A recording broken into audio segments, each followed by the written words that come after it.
बेटा जी, चल रहा है हमारा कौन सा अध्याय? तीसरा, मानव जनन, जिसमें आज दूसरा हमारा लेक्चर है, जिसमें आज हम क्या बात करने वाले हैं। याद करिए, हमने प्रीवियस यानी पिछले लेक्चर में बात करी थी कि हम पढ़ेंगे अब किसके बारे में? पुरुष जनन तंत्र के बारे में। हल्की फुल्की सी चीजें मैंने आपको बताई भी थी, ठीक है। चले आगे, आइए बेटा जी, बात करने वाले हैं आज भी क्या? पुरुष जनन तंत्र। लेकर आऊंगा क्विज और लास्ट में होमवर्क, ठीक है। क्विज पूरा अटेंड किया करें, होमवर्क रेगुलर किया करें, लेक्चर स्टार्टिंग से लेकर एंड तक पूरा देखा करें। स्किप नहीं करना, स्टार्टिंग से लेकर एंड तक पूरा देखना है, ठीक है। स्किप मतलब छोड़ना नहीं है, कहीं जाना नहीं है, ठीक है। और अगर बाद में भी देखते हैं, अगर टाइम नहीं मिलता है तो कृपया करके लेक्चर को जरूर देखा करो, ठीक है। मतलब कहने वाली बात यह है कि एक भी लेक्चर मिस मत करना, नहीं तो आपको प्रॉब्लम आएगी समझने में फिर चीजों को, ठीक है। चलिए बेटा जी, बात करने वाले हैं किसकी? मानव जनन। हमने स्टार्ट करा था पिछले लेक्चर में, मानव जनन की बातें करी थी। मानव जनन में कई सारी चीजें मैंने आपको बताई थी, एक बार जरा जल्दी से बता देता हूं। मनुष्य जो होते हैं, एक बार रिवाइज करा रहा हूं जो हमने पिछले लेक्चर में पढ़ा था। मनुष्य जो होते हैं वो कैसे होते हैं? एक लिंगी होते हैं, लैंगिक द्विरूपता होती है, लैंगिक जनन होता है जिसमें युग्मक बनते हैं। नर जो होता है उसमें जो नर लैंगिक अंग जो होता है वृषण होता है, जिसमें शुक्राणुओं का निर्माण होता है। जो शुक्राणु नर युग्मक है। मादा में जो लैंगिक अंग होता है उसका नाम होता है अंडाशय, जिसमें बनते हैं क्या? अंडाणु, जो एक मादा युग्मक है। नर अपने युग्मकों को मादा के शरीर में स्थानांतरित करता है, जहां पर निषेचन होता है, यानी मनुष्यों में निषेचन होता है आंतरिक, ठीक है। अब ये जो निषेचन से जो संरचना बनती है युग्मनज, ये आगे भ्रूण बनाएगा। भ्रूण मादा के गर्भ के अंदर रोपित हो जाता है, जुड़ जाता है, ठीक है। यानी महिला जो है वो प्रेग्नेंट हो जाती है, सहगर्भता आ जाती है, गर्भ धारण कर लेती है एक महिला। फिर उसके अंदर वो भ्रूण विकास करता है, शिशु का निर्माण करता है, और वो शिशु शरीर से कहां आ जाता है? बाहर आ जाता है, ठीक है। तो मनुष्य क्या है? जरायुज हैं। किसको जन्म देते हैं? शिशुओं को जन्म देते हैं, ये हमने पढ़ा था, ठीक है। चलें आगे। अब हम बात कर रहे थे बेटा जी इस मानव जनन में सबसे पहले नर जनन तंत्र की। अब तसल्ली से एक एक चीज को ध्यान से सुनिएगा, बहुत इंपॉर्टेंट चीजें हैं, ठीक है। देखिए, सबसे पहले जो नर जनन तंत्र है ना, ये किससे बना हुआ है? तो ध्यान से सुनना बेटा जी। नर जनन तंत्र जो होता है ये 4 भागों से मिलकर बना होता है। कितने भाग? 4 भाग। सबसे पहला, एक जोड़ी वृषण से। किससे बना होता है? एक जोड़ी वृषण। वृषण को हम क्या बोलते हैं? टेस्टीज। ये मैंने आपको पिछले लेक्चर में भी बताया था, कुछ चीजें बताई थी, याद आ रही है? ठीक है। जोड़ी का मतलब 2 होंगे, ठीक है। नेक्स्ट देखिए, हम सारी चीजें पढ़ेंगे एक एक करके। तो एक जोड़ी वृषण किसका भाग है? नरजनन तंत्र का। और क्या मिलती है? सहायक नलिका या सहायक नलिकाएं। अब आप बोलेंगे सर ये सहायक नलिकाएं क्या होती है? आएगा, तसल्ली रखना, सारी चीजें आएंगी। अभी सिर्फ हम ये बात कर रहे हैं कि नर जनन तंत्र जो है या पुरुष का जो जनन तंत्र है वो किससे बना हुआ है। हमने बोला एक जोड़ी वृषण से बनता है, सहायक नलिकाओं से बनता है और सहायक ग्रंथियों से बनता है।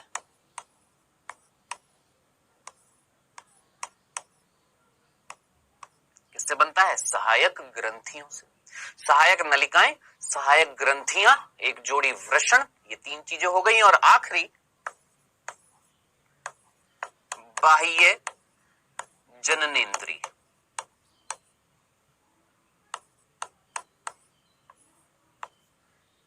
बाह्य जननेंद्रिय जिसको हम शिशन बोलते हैं, ठीक है। हम ये सारी चीजें पढ़ने वाले हैं। सबसे पहली चीज मेरे ख्याल से इतनी तो आपको समझ में आ गई होगी, ये 4 चीजें मिलकर किसका निर्माण कर रही है? नर जनन तंत्र का, ठीक है। अब देखिए, इस संरचना में आप सभी के पास बुक्स होंगी, उन बुक्स में ये डायग्राम दे रखा होगा, ठीक है, जिसमें वृषण है, एक जोड़ी होते हैं, ठीक है। सहायक नलिका अभी बताऊंगा नहीं क्या, कौन है, क्या कार्य कर रही है, सब आएगा। सहायक ग्रंथि अभी नहीं बताऊंगा, जब टाइम आएगा तब बताऊंगा। और बाह्य जननेंद्रिय जो शिशन होता है उसे हम क्या बोलते हैं? बाह्य जननेंद्रिय। यानी एक ऐसी संरचना जो जनन में सहायता करने वाली है। ठीक है, ये चार चीजें मिलकर किसका निर्माण कर रही है? नर जनन तंत्र का। अब एक एक करके सारी चीजें पढ़ेंगे। सबसे पहले हम क्या पढ़ेंगे? सीधी सी बात है, सबसे इंपॉर्टेंट चीज किसकी बात करेंगे? वृषण की। ठीक है, आइए बात करने वाले हैं बेटा जी किसकी? मानव जनन में, नर जनन तंत्र में किसकी? वृषण की बात करने वाले हैं। अब ये देखिए, ये डायग्राम हमारी बुक में इतना अच्छा डायग्राम नहीं दे रखा है, बड़ी मुश्किल से डायग्राम्स मिलते हैं। इन डायग्राम्स को जरूर अच्छे से देखना। ठीक है, स्लाइड्स आती हैं आपके पास, ठीक है ना, उनको अच्छे से देखना। ठीक है, अभी बात करने वाले हैं किसकी बेटा जी? वृषण की। ध्यान से सुनना, समझना, एक एक बिंदु को गौर से सुनिएगा। सबसे पहला बिंदु सोच समझकर मुझे बताइएगा। देखिए, बिंदु दर बिंदु चीजें आपने याद रखनी है। सबसे पहला बिंदु जो हालांकि मैं आपको पिछले लेक्चर में भी बता चुका हूं, इसका वृषण का क्या था। सोचिए, ये वृषण कहां होते हैं? ये तो समझ में आ गया, एक जोड़ी वृषण होते हैं। कहां होते हैं? सोच के बताएं। मैंने आपको पिछले लेक्चर में भी बताया था, ये शरीर से बाहर मिलते हैं।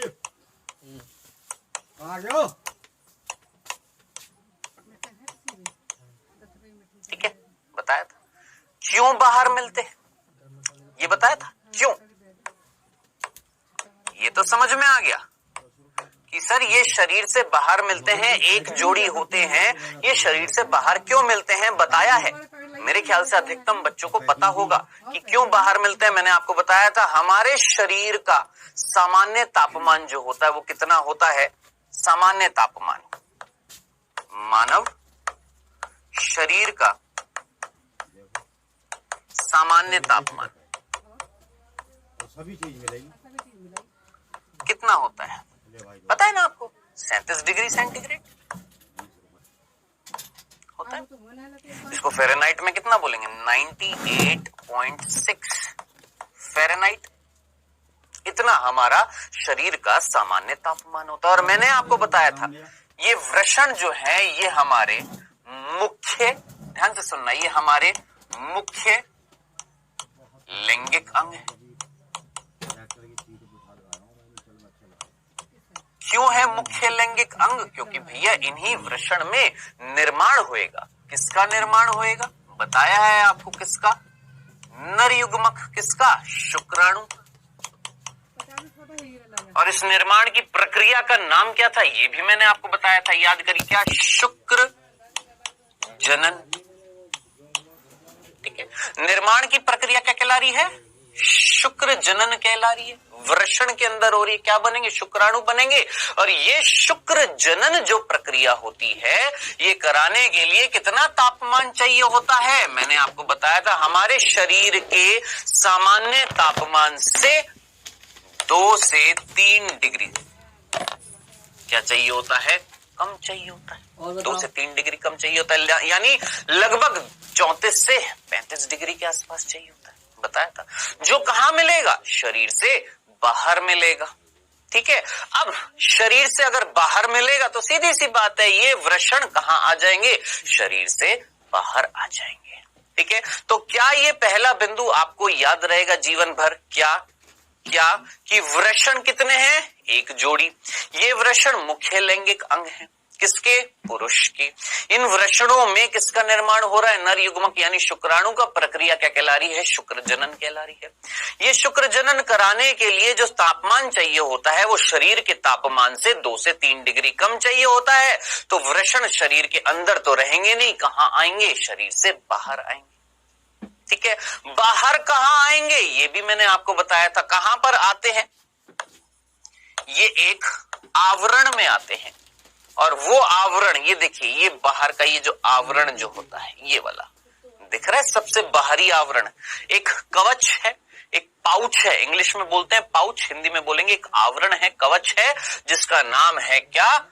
वृषण कोश, जिसको हम स्क्रोटम भी बोलते हैं। ठीक है, तो ये इस तरीके से बाहर आते हैं। कौन बेटा जी? हमारे वृषण। सिंपल सा पहला बिंदु याद रहेगा। आइए दूसरा बिंदु ध्यान से देखना। दूसरा बिंदु है, ये वृषण शरीर से कब बाहर आते हैं? दूसरा, शरीर से कब बाहर आते हैं?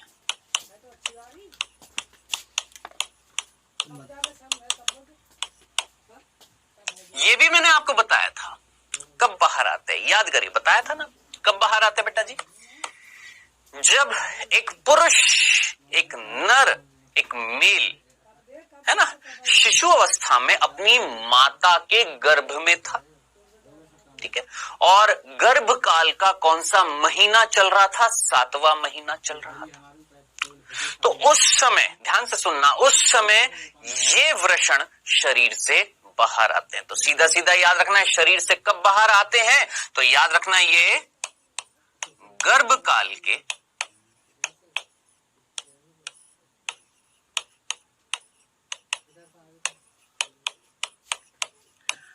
गर्भकाल के 7th यानी 7वें महीने में उदर गुहा, याद आ रहा है ये वर्ड? बताया था पिछले लेक्चर में, ये भी बताया था, ये वाला भाग क्या कहलाता है? उदर। और हमारे उदर भाग के अंदर जो खाली जगह होगी वो क्या कहलाएगी? उदर गुहा, ठीक है। फिर से बोलूं, फिर से देखना बेटा, ये वाला भाग क्या कहला रहा है? उदर, ठीक है। और इस उदर के अंदर जो खाली जगह होगी क्या कहलाएगी? उदर गुहा। तो उदर गुहा के अंदर मिल रहे थे। अब 7वां महीना जैसे ही होएगा तो उस शिशु, नर शिशु की उदर गुहा से बाहर आएंगे। उदर क्या लिखा हुआ है? ये गर्भकाल के 7वें महीने में उदर गुहा से बाहर वृषण कोश में आ जाते हैं।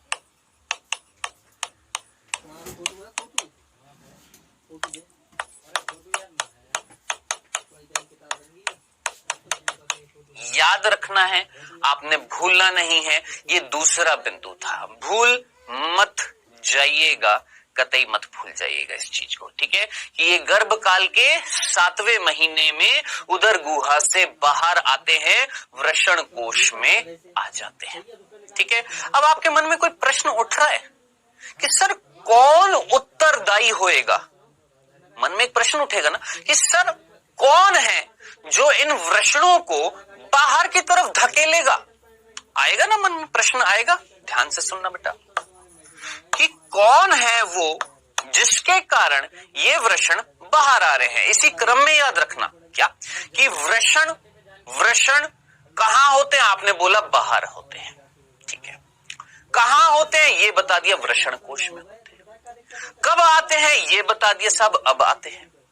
कौन उत्तरदायी होता है बाहर लाने के लिए? तो ये याद रखना क्या, ध्यान से सुनना, भूल मत जाना, ये एक नया वर्ड हो सकता है आपके लिए, लेकिन ये बाद में आएगा, बहुत इंपॉर्टेंट है, हार्मोन। कौन बेटा जी? एक हार्मोन जिसका नाम है FSH। भूल मत जाना, कौन सा हार्मोन? FSH, जिसको इंग्लिश में बोलते हैं फॉलिकल स्टिमुलेटिंग हार्मोन। याद रखना, एक हार्मोन जिसका नाम है फॉलिकल स्टिमुलेटिंग हार्मोन, हिंदी में बोलते हैं बेटा जी पुट्टिका प्रेरक हार्मोन। भूल मत जाना। तो पुट्टिका प्रेरक हार्मोन या FSH, ये वो हार्मोन है जो वृषण को बाहर ला रहा था, ठीक है। भूल मत जाइएगा। अब आप बोलेंगे सर ये कहां से निकलता है, कौन निकालता है? ये सब आएगा। अभी सिर्फ इतना सा याद रखना कि एक हार्मोन होता है, इतना सा हिंट मैं आपको दे रहा हूं। 11th क्लास में एक चैप्टर था, आखिरी चैप्टर था, 22वां चैप्टर था, अगर आपको याद आ रहा हो, जिसमें आप लोगों ने अंतःस्त्रावी ग्रंथियां पढ़ी होंगी, जिसमें से एक ग्रंथि का नाम अगर आपको याद आ रहा हो, नाम था उसका पीयूष ग्रंथि, पिट्यूटरी ग्लैंड नाम सुना है? अगर सुना है तो अच्छी बात है, नहीं सुना तो याद रखना ये हार्मोन पीयूष ग्रंथि जो एक हार्मोन निकालती है एफएसएच, और यही एफएसएच 7वें महीने में किसको बाहर धकेलेगा बेटा जी? याद रखना, वृषण को शरीर से बाहर लेकर आएगा। ये सिंपल से अभी मात्र 2 ही बिंदु हुए हैं, ज्यादा नहीं हुए। और जरा सोचे, मैंने कई सारी चीजें यहां पर बता दी, अभी तो और भी कई सारी चीजें आएगी। क्लियर है? कंफ्यूजन तो नहीं था? पक्का? चलें आगे। अब आपके मन में एक और सवाल आएगा, तीसरा बिंदु, कि सर कभी ऐसा भी हो सकता है कि ये वृषण शरीर से ना बाहर आ पाए?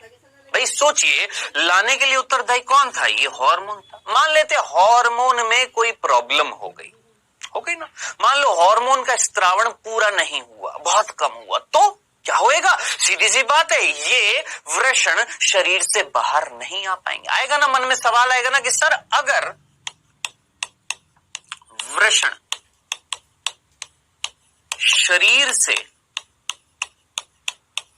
बाहर नहीं आ पाए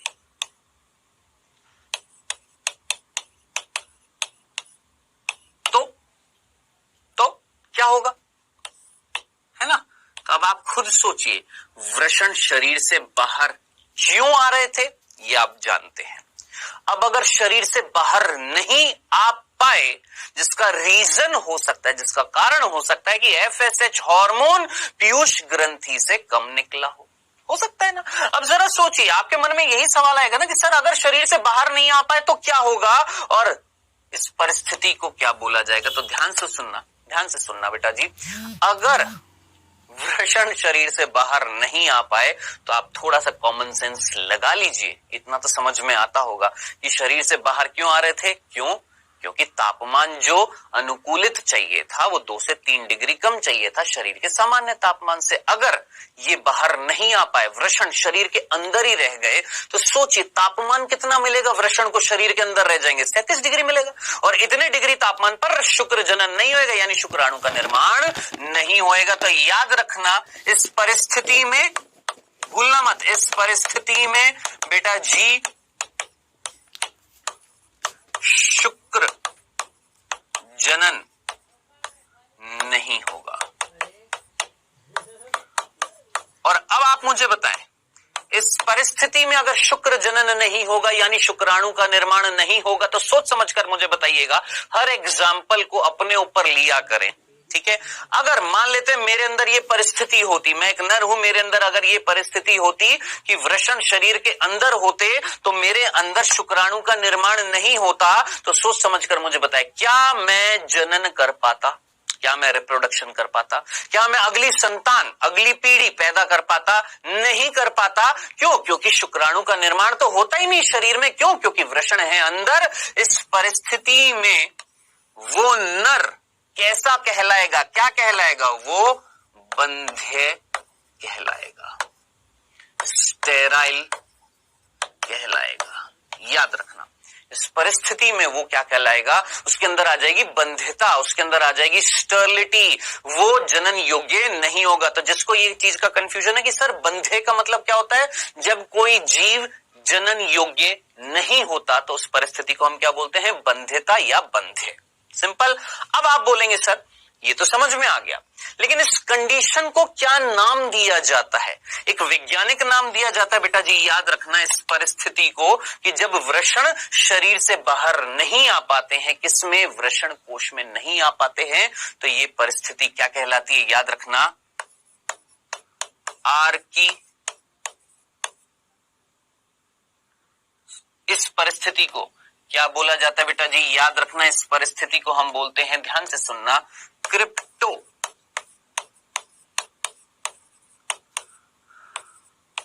कॉइडिज्म।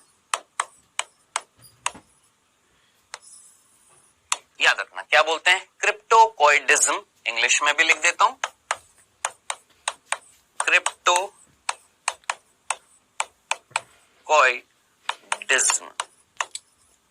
ठीक है, तो ये याद रखना, भूल मत जाना इस चीज को। ये थोड़ी सी मैंने एक एक्स्ट्रा नॉलेज दी है आपको ताकि ये चीज याद रहे। ठीक है, क्या ये तीसरा बिंदु समझ में आ गया? क्या देखिए, अभी तक हमने क्या पढ़ा है कि वृषण शरीर से बाहर होते हैं। क्यों होते हैं समझ में आ गया, कब आए समझ में आ गया, कौन लाया समझ में आ गया। अगर शरीर से बाहर नहीं आ पाए तो क्या होगा और इस परिस्थिति को क्या बोला, ये मैंने सिंपल से 3 बिंदु आपको बता दिए हैं। आई होप मैक्सिमम बच्चों को ये परिस्थिति समझ में आ गई होगी। चलें आगे, पक्का। अब बेटा जी चौथा बिंदु आने वाला है, ध्यान से सुनना, ध्यान से सुनना।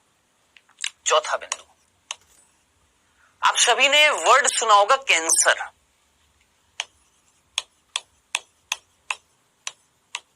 ठीक है, रक्त का कैंसर होता है, अस्थियों का कैंसर होता है, ठीक है, कई प्रकार के कैंसर होता है, मुख का कैंसर होता है, फेफड़ों का कैंसर होता है, त्वचा का कैंसर होता है। क्या वृषण में भी कैंसर होता है? हाँ बिल्कुल हो सकता है। तो अगर कैंसर किसमें हो जाए? वृषण में। ध्यान से सुनना, अगर कैंसर किसमें हो जाए? वृषण में। ठीक है, या मैं बोलूं कि ये वृषण जो है किसी रोगाणु से या जीवाणु से या वायरस से, विषाणु से, अगर ये वृषण संक्रामित हो जाते हैं, क्या हो जाते हैं बेटा जी? संक्रामित हो जाते हैं, भूल मत जाना। ठीक है, कि अगर वृषण संक्रामित हो गए, इन्फेक्शन हो गया है किसमें? वृषण में, तो जरा सोचिए इस परिस्थिति में क्या करना पड़ेगा। क्या इस परिस्थिति में ये वृषण शरीर से जुड़े रहेंगे या डॉक्टर इन वृषणों को शरीर से काटकर अलग कर देगा? सिंपल सा आंसर है, कहीं ना कहीं अगर संक्रमित हो जाते हैं वृषण या वृषण में हो जाता है कैंसर, तो सीधी सी बात है इन वृषणों को, ध्यान से सुनना, शल्य चिकित्सा द्वारा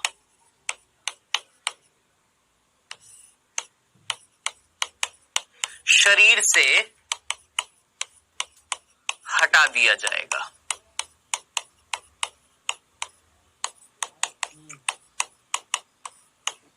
सिंपल सी लाइन समझ में आई। अब आप बोलेंगे सर शल्य चिकित्सा यानी ऑपरेशन, सिंपल। अब देखिए कई वर्ड जो होते हैं ना वो इंग्लिश के जल्दी समझ में आ जाते हैं, हिंदी में कई बार समझ में नहीं आते, तो सिंपल सा था, शल्य चिकित्सा यानी ऑपरेशन द्वारा डॉक्टर जो है वो वृषणों को शरीर से हटा देगा। अगर वृषण क्या हो जाते हैं? इन्फेक्टेड हो जाते हैं, संक्रामित हो जाते हैं। ठीक है, अब बात आ रही है इस तरीके से शरीर से हटाने की प्रक्रिया, किसको? वृषण को शरीर से हटाने की प्रक्रिया क्या कहलाती है बेटा? याद रखना, आर्कीटेक्टोमी।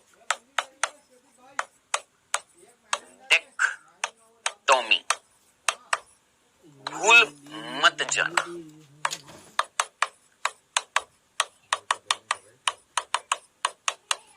इस प्रक्रिया को हम बोलते हैं बेटा जी आर्कीटेक्टोमी, यानी ऑपरेशन से वृषण को शरीर से हटा दिया जाता है।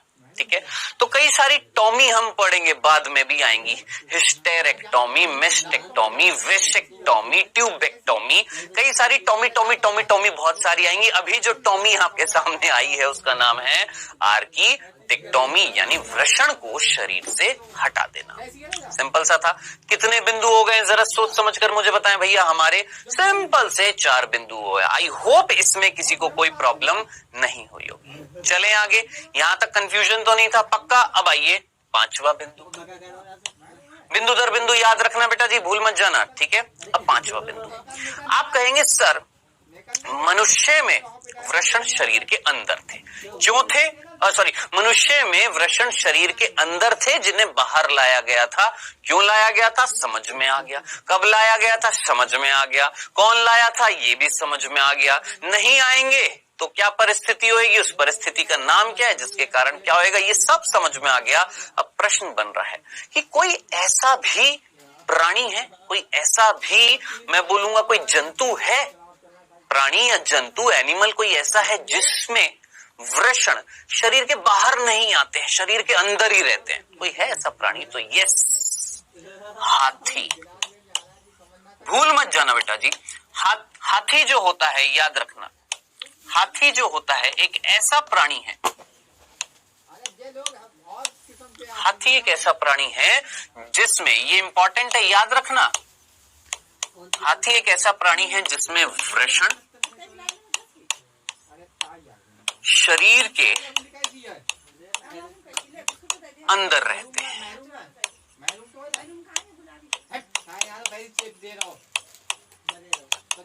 ठीक है, अब आप मुझे आंसर दीजिएगा। देखिए, कुछ तो आपको भी आंसर देना पड़ेगा, कुछ तो आपको भी बताना पड़ेगा। हमारे अंदर शरीर से बाहर क्यों आए थे, ये अगर समझ में आ गया है तो आप आंसर दो कि हाथी के अंदर वृषण शरीर के बाहर नहीं आते हैं, अंदर ही रहते हैं। क्यों?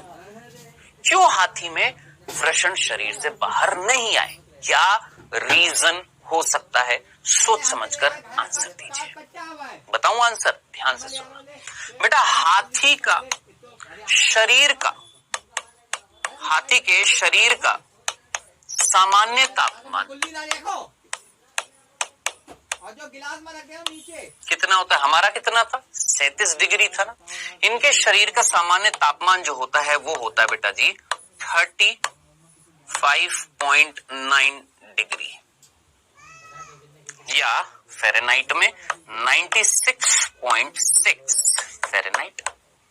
अब जरा सोचिए, हमारा कितना था? 37 था, इनका 35.9। फ़ारेनहाइट में हमारा कितना था? 98.6, यहाँ पर 96.6। अब जरा सोचिए, कहीं ना कहीं तापमान कम है कि नहीं है? किसका? शरीर का सामान्य तापमान किसका? हाथी का कम है, हमारा ज्यादा था, इनका कम है। और ये तापमान जो होता है, इतने तापमान पर, लगभग इतने तापमान पर हाथी के वृषणों में निर्माण हो जाता है शुक्राणु का। तो जरा सोचिए, क्या बाहर लाने की जरूरत है? नहीं है, सीधी सी बात है, शरीर के अंदर ही रहेंगे। क्यों? क्योंकि शरीर का सामान्य तापमान जो है वो अनुकूलित है, यानी इतने तापमान पर क्या होएगा? इतने तापमान पर शुक्र जनन हो जाएगा। अब आप मुझे बताएं, इतने तापमान पर अगर शुक्र जनन हो जाएगा तो क्या बाहर लाने की जरूरत है? नहीं है भैया, बिल्कुल भी नहीं है। ये था हमारा छठा बिंदु, याद रखना। चले आगे, सातवां बिंदु बेटा जी। ये हमारा पांचवा बिंदु था, सॉरी छठा नहीं था, ये हमारा पांचवा बिंदु था। अब छठा बिंदु, ध्यान से सुनना। एक और जंतु मैं आपको बताने वाला हूं, चमगादड़, बैट। ध्यान से सुनना, ये चैप्टर मैं फिर बोल रहा हूं, बहुत इंटरेस्टिंग है, इंटरेस्ट आएगा आपको, आपका मन करेगा ज्यादा से ज्यादा चीजें, जानकारी लेने का। ठीक है, लेकिन जो बता रहा हूं उसको याद जरूर रखना। ठीक है, चमगादड़ जो होता है, बैट जो होता है, सबसे पहली चीज क्या? ये एक पक्षी है। सोचिए, जिनको पता है अच्छी बात है, जिनको नहीं पता याद रखना, ये उड़ता तो है लेकिन ये पक्षी नहीं है, ये एक स्तनधारी है। भूल मत जाइएगा बेटा जी, ये एक मैमल है, स्तनधारी है ये। कौन बेटा? चमगादड़। ठीक है, तो आपसे कोई पूछे ऐसा स्तनधारी बताओ जो उड़ता है, आप सीधा बोलेंगे सर कौन? चमगादड़। ठीक है, अब प्रश्न जो आ रहा है वो ये आ रहा है कि चमगादड़ में क्या होता है। ध्यान से सुनना बेटा जी, चमगादड़ में ना जनन करने का एक निश्चित काल होता है, यानी इनमें जनन का एक निश्चित समय होता है, जिसे हम जनन काल बोलते हैं। ध्यान से सुनना, क्या बोला मैंने? जनन काल बोलते हैं। जिनको नहीं समझ में आया ध्यान से सुनना बेटा। आप मुझे बताएं, सोचना, मनुष्यों में जनन करने के लिए, बच्चा उत्पन्न करने के लिए कोई समय होता है क्या? कि अक्टूबर में बच्चे पैदा होने चाहिए, कि जनवरी में बच्चे पैदा होने चाहिए, कि फरवरी में, मार्च में, अप्रैल में? पूरे साल भर कभी भी हो सकता है, यानी कोई निश्चित जनन काल होता है क्या? नहीं। लेकिन जरा सोचिए, आपने देखा होगा डॉग्स में, बिल्लियों में क्या पूरे साल भर बच्चे होते हैं? नहीं, उनके अंदर एक निश्चित क्या होता है? जनन काल होता है, एक निश्चित समय होता है। ठीक है, इनको हम क्या बोलेंगे? मौसमी, यानी मौसमी नहीं, मौसमी जनन काल होता है, यानी एक निश्चित मौसम होता है किसका? जनन काल का। ठीक है, अब ध्यान से सुनना, चमगादड़ जो था इसका जब जनन काल होता है, यानी जब इसके अंदर क्षमता होती है या ये क्या करता है, जनन करने के लिए योग्य होता है, एक निश्चित समय आता है जनन करने का, तो क्या होता है उस समय, जनन काल के समय, जनन काल के समय वृषण शरीर से बाहर आते हैं। ध्यान से सुनना, क्या बोला मैंने कि जब वो जनन करेगा, जब चमगादड़, एक नर चमगादड़ को जनन करना है, रिप्रोडक्शन करना है, तो उस समय, जनन काल के समय वृषण शरीर से बाहर आ जाते हैं। और जब जनन हो जाता है, क्या बोला मैंने, जब जनन हो जाता है तो आप बोलेंगे क्या, वृषण वापस शरीर में चले जाएंगे? मैं बोलूंगा हाँ, वृषण पुनः शरीर के अंदर चले जाते हैं।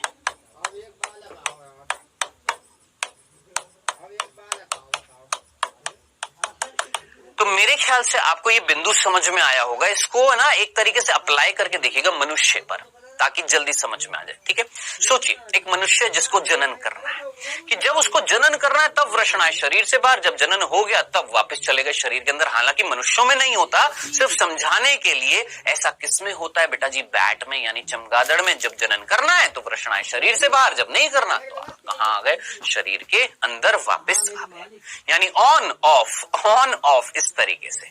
तो मेरे ख्याल से कंडीशन समझ में आ गई होंगी। ये थे हमारे सिंपल से 6 बिंदु जो किससे संबंधित थे बेटा जी, याद रखना किससे, वृषण से। ठीक है, चलें आगे। कंफ्यूजन तो नहीं था, एक एक बिंदु अपनी कॉपी में नोट करते जाइएगा, एक एक बिंदु याद होना चाहिए। अब नेक्स्ट जो हम पढ़ने वाले हैं वो पढ़ने वाले हैं बेटा जी वृषण की आंतरिक संरचना।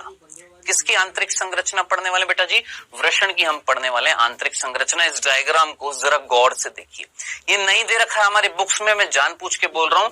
ये जो आपके पास स्लाइड्स होंगी इनको याद रखिएगा, मतलब ये जो डायग्राम है कोशिश करिए, वैसे तो आपसे नहीं बनेगा लेकिन अगर बन जाता है तो जरूर बनाइएगा इस डायग्राम। ठीक है, हम पढ़ने वाले हैं वृषण की आंतरिक संरचना। साहब वृषण किससे बना होता है?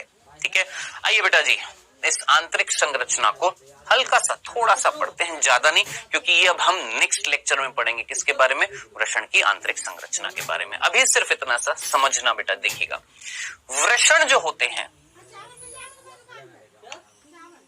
ये मान लेते हैं वृषण है। ठीक है, किसके अंदर था बेटा? एक पाउच में, एक आवरण में। इस आवरण का नाम क्या था? आप बोलेंगे सर वृषण कोश, स्क्रोटम। ठीक है, ये वृषण, टेस्टीज। इतनी मजबूत थैली। अब बात आ रही है क्या ये वृषण इस वृषण कोश के अंदर ऐसे हवा में मिलेगा कि कहीं ना कहीं किसी से जुड़ा हुआ होगा? तो जुड़ा होता है। देखिए कहां से, नीचे यहां पर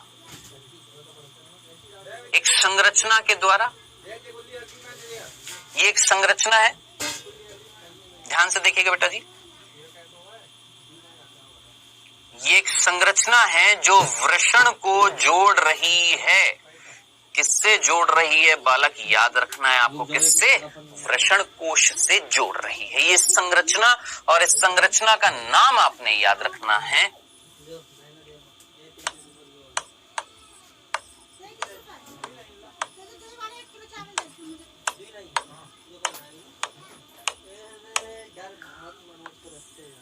गुबर्नेक्यूलम। वर्ड याद रखना, क्या? गुबर्नेक्यूलम।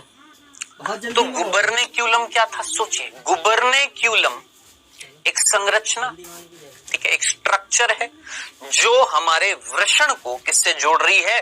वृषण कोश से, यानी इस पाउच से जोड़ रही है। ठीक है, सिंपल सा था। चलें आगे, अब ध्यान से सुनो। अब जब हम इस वृषण को अंदर से देखते हैं, ध्यान से सुनना, तो ये वृषण जो होता है अंदर से इस तरीके से कुछ धारियां आपको दिखाई दे रही हैं।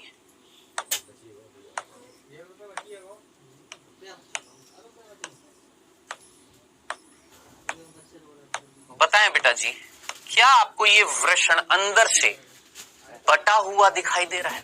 देखिए जैसे एक ट्रेन होती है ना, एक लंबी सी ट्रेन है, उस ट्रेन के कंपार्टमेंट होते हैं, डिब्बे होते हैं, यानी हमने ट्रेन को बांट दिया, छोटे छोटे भागों में बांट दिया, डिब्बों में बांट दिया। उसी तरीके से ये जो वृषण है ये अंदर से बटा हुआ है। किसमें बटा हुआ, ध्यान से देखना, ये देखिए, ये एक डब्बा, ऐसे ही एक और डब्बा, ऐसे ही एक और डब्बा, एक और डब्बा। डब्बा मतलब इस तरीके से ये संरचनाएं हैं,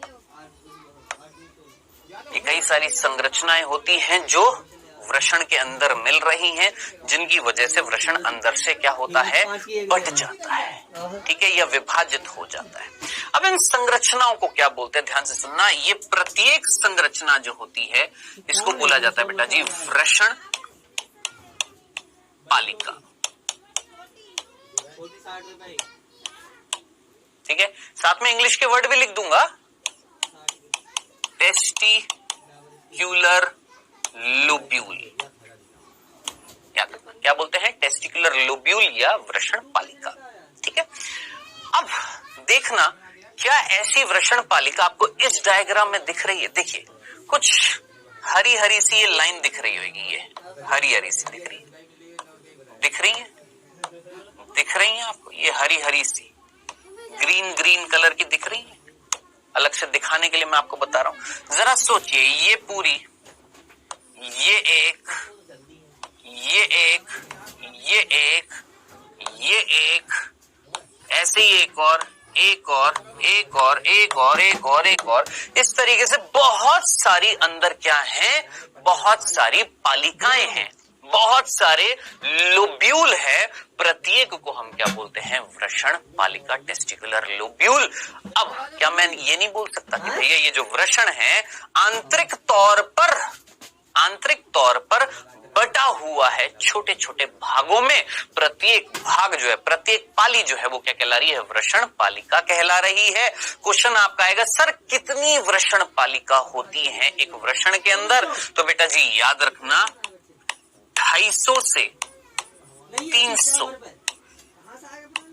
एक वृषण में 250 से 300 क्या होती हैं, वृषण पालिकाएं होती हैं। क्या इतनी सी बात आपको समझ में आ गई है? इसमें कोई कंफ्यूजन तो नहीं था? चलें आगे। अब आप बोलेंगे सर इस वृषण पालिका के अंदर क्या मिल रहा है, यही पूछेंगे ना कि सर इस वृषण पालिका के अंदर क्या मिल रहा है। आइए मैं दिखाता हूं आपको, देखिए जरा बेटा जी, यहां पर क्या आपको देखना, एक नली, एक और नली, इसमें 2 नली, इसमें 1 नली, इसमें 1 नली, इसमें 3 नली, 3 नली, 1 नली, 2 नली। यानी आप सोच समझकर मुझे बताएं मैं क्या दिखाने की कोशिश कर रहा हूं, क्या समझाने की कोशिश कर रहा हूं। सोचो, मैं ये बताने की कोशिश कर रहा हूं कि जो वृषण पालिकाएं यहां पर मिल रही हैं बहुत सारी, 250 से 300 वृषण पालिका मिल रही हैं। उन 250 से 300 वृषण पालिकाओं में एक वृषण पालिका में, एक वृषण पालिका में लगभग या तो एक नली दिखाई दे रही है, या तो एक दिख रही है, या 2 दिख रही है, या 3 दिख रही है। यानी मैं बोल सकता हूं ना, एक वृषण पालिका में 1 से 3, एक वृषण पालिका में 1 से 3 क्या मिल रही हैं, नलियां मिल रही हैं। या तो 1 होगी, या 2 होगी, या 3 होंगी। 1 से 3 क्या मिल रही हैं, कुछ नलिकाएं मिल रही हैं। नलिका यानी नलियां मिल रही हैं, ट्यूब मिल रही है, ठीक है। इन नलिकाओं को बोला जाता है 1 से 3 शुक्र जनक नलिका। क्या मिल रही है बेटा जी, याद रखना, एक वृषण पालिका में 1 से 3 शुक्र जनक नलिका मिल रही हैं। अब आप बोलेंगे सर ये क्या है शुक्र जनक नलिका, डिटेल में अगले लेक्चर में पढ़ेंगे। अभी सिर्फ इतना सा समझाने के तौर पर जल्दी से वापस से रिवाइज करा देता हूं, बता देता हूं। देखिए, वृषण शरीर से बाहर है, ठीक है, किसके अंदर है? वृषण कोश में है। वृषण कोश से किससे जुड़ा हुआ है? एक संरचना जिसका नाम है गुबर्नेक्यूलम। खत्म। वृषण को आंतरिक जब हमने इसकी वृषण की संरचना देखी, इसको काटकर जब हमने देखा तो हमें पता लगा वृषण अंदर से बटा हुआ है छोटे छोटे डिब्बों में, छोटे छोटे भागों में। प्रत्येक भाग को हमने बोला वृषण पालिका। कितनी मिल रही है एक वृषण में? कितनी पालिकाएं मिल रही हैं? 250 से 300 क्या मिल रही है? वृषण पालिका। एक वृषण पालिका को जब हमने उठाया, मतलब देखा, एक का अध्ययन किया एक वृषण पालिका का, तो हमें दिखाई दी उसके अंदर 1 से 3 या तो 1 या 2 या 3, यानी 1 से 3 क्या मिल रही हैं? शुक्र जनक नलिका। ठीक है, अब ये शुक्र जनक नलिका, जिनको इंग्लिश में क्या बोल देते हैं वो भी मैं लिख देता हूं बेटा जी। इनको इंग्लिश में बोला जाता है सेमिनिफेरस ट्यूब्यूल। याद रखना, इनको हम इंग्लिश में क्या बोलते हैं? Seminiferous tubule. बाकी सारी चीजें मैंने आपको बता दी है। गुबर्नेक्यूलम को इंग्लिश में भी गुबर्नेक्यूलम बोलते हैं, मैंने इंग्लिश में भी बता दिए हैं। ठीक है, तो ये हमने आज पढ़ा है। अब इसके आगे का भाग जो है वो हम नेक्स्ट लेक्चर में पढ़ेंगे। अभी मुझे बताएं, यहां तक की चीज समझ में आ गई है? कंफ्यूजन तो नहीं था? तो बेटा जी अब समय हो रहा है किस चीज का, एक बार जल्दी से रिवाइज करा देता हूं। आज हमने क्या क्या चीजें पढ़ी है। देखिए, हमने आज पढ़ा क्या? पुरुष जनन तंत्र के अंदर पुरुष जनन तंत्र कितने भागों से बना हुआ था, ये मैंने आपको बताया। 4 भागों से, एक जोड़ी वृषण से, सहायक नलिका से, सहायक ग्रंथि से और बाह्य जननेंद्रिय में। ये 4 चीजों में सबसे पहले हमने पढ़ा क्या? स्टार्ट किया वृषण। अब वृषण से रिलेटेड मैंने बहुत सारी चीजें आपको बताई। ये वृषण शरीर के बाहर होते, मनुष्य में वृषण शरीर के बाहर होते हैं। क्यों लाए गए, कब लाए गए, कौन ला रहा है, अगर नहीं आएंगे तो क्या होगा, परिस्थिति क्या कहलाएगी, बताया। कौन सा जीव है जिसके अंदर शरीर के अंदर ही रहते, कौन सा जीव है जो जब जनन करेगा तब बाहर आएंगे, नहीं तो अंदर रहेंगे, ये बताया मैंने। फिर हमने वृषण की आंतरिक संरचना देखी, जिसमें मैंने आपको अभी अभी बताया था अंदर से बहुत सारे क्या मिल रहे हैं? पालिकाएं मिल रही हैं, जिनको हमने क्या बोला? वृषण पालिका। प्रत्येक भाग क्या कहलाता? वृषण पालिका। 250 से 300 मिल रही थी। एक वृषण पालिका में 1 से 2 मिल रही है, नलिकाएं मिल रही है, जिनका नाम है शुक्र जनक नलिका, या इनको हम सेमिनिफेरस ट्यूब्यूल बोल देते हैं इंग्लिश में, याद रखना। अब इसके आगे का जो है वो हम पढ़ेंगे नेक्स्ट लेक्चर में, लेकिन अभी समय हो रहा है बेटा जी किसका? क्विज का। तो बेटा पहला प्रश्न आपकी स्क्रीन पर आता हुआ फर्स्ट, शुक्र जनक नलिकाएं किस में होती हैं? सोच समझकर मुझे बताइएगा। पहला ऑप्शन वृक्क, दूसरा वृषण, तीसरा फेफड़े, चौथा अंडाशय। सोचिए, तसल्ली से सोचिए, बहुत सिंपल सा प्रश्न है, बताया है आपको कि शुक्र जनक नलिकाएं जो हैं वो किस में मिलती हैं। तसल्ली से आराम से सोचिए, जल्दी से जवाब दें।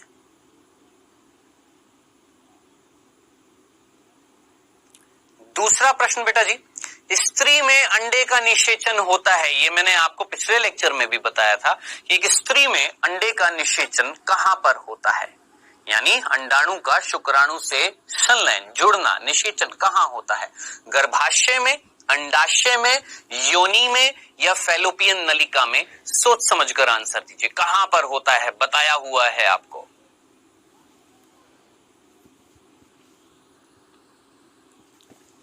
चलिए डिस्कस करते हैं बेटा जी। यहां पर पहला प्रश्न है, शुक्र जनक नलिकाएं किस में होती हैं? अभी अभी थोड़ी देर पहले मैंने आपको बताया था शुक्र जनक नलिका 1 से 3 शुक्र जनक नलिका किस में थी? वृषण पालिका में थी, यानी वृषण में मिल रही है। तो सीधा सीधा आंसर है किस में मिल रही है बेटा जी? वृषण में। आंसर क्या मिल रही है? शुक्र जनक नलिकाएं। ठीक है, दूसरा प्रश्न बेटा, स्त्री में अंडे का निषेचन कहां होता है? बताया है आपको, किसमें? फैलोपियन नलिका में। याद रखना है किसमें बेटा? फैलोपियन नलिका में। फैलोपियन नलिका याद आ रही है? अंडाशय के पास एक नलिका थी जिसको मैंने आपको पिछले लेक्चर में बताया था, डिंब वाहिनी भी बोलते हैं, फैलोपियन नलिका भी बोलते हैं, जहां पर अंडाणु बैठता है और वेट करता है शुक्राणु का, शुक्राणु आकर उससे जुड़ता है, संलयन करता है। ये प्रक्रिया निषेचन कहां पर होती है? फैलोपियन नलिका में। ये सिंपल से 2 प्रश्न थे। आई होप मैक्सिमम बच्चों के सही रहे होंगे, जिन्होंने सीरियसली इस लेक्चर को और पिछले लेक्चर को भी सुना है। तो ठीक है, तो पुराने लेक्चर मत भूल जाया करें। ठीक है बेटा जी, आज का होमवर्क सिंपल से 3 प्रश्न है, जरूर करने हैं, किसी भी हालत में करना है, डेफिनेटली करिएगा। अब नेक्स्ट लेक्चर में जब हम मिलेंगे तो सीधी सी बात है, किसकी बात करने वाले हैं, वही उसी के आगे वृषण के अंदर जो वृषण पालिका के अंदर जो शुक्र जनक नलिकाएं हैं उनकी हम बात करेंगे, उनकी संरचना देखेंगे, पढ़ेंगे क्या क्या कैसे कैसे क्या क्या होता है, वो सब डिटेल में पढ़ेंगे नेक्स्ट लेक्चर में। मिलेंगे नेक्स्ट लेक्चर में, बात करेंगे किसकी, कंटिन्यूअसली आगे पुरुष जनन तंत्र की। Okay then, tata bye bye, take care.